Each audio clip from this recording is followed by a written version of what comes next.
Բայց ուզում եմ նաև արձանագրել, որ այն ինչը, որ միգուցե շատ դեպքերում սովորական էր թվում տասնամյակներով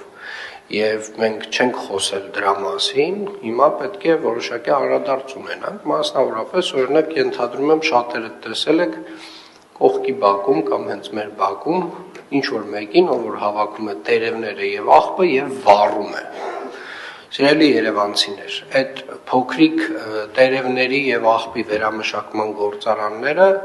ուղղակիորեն առաջին հերթին թունավորում են ձեզ,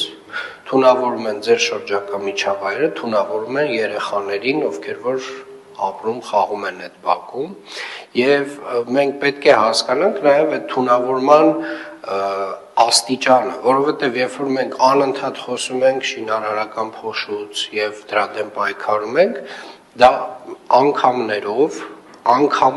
մոտ 3-ից 5 անգամ ավելի նվազ վնասակար է եւ այս սեզոնին, նաեւ սեզոնին, երբ որ արդեն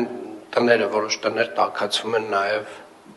վառելափայտով, տարբեր տեսակի նյութերով, դրան գումարած նաև այս տեսակի փոքրիկ վերամշակման գործարանները, այդպես կոչեք իրենց, ենք էականորեն մեր օդի որակը վատթարացնում են։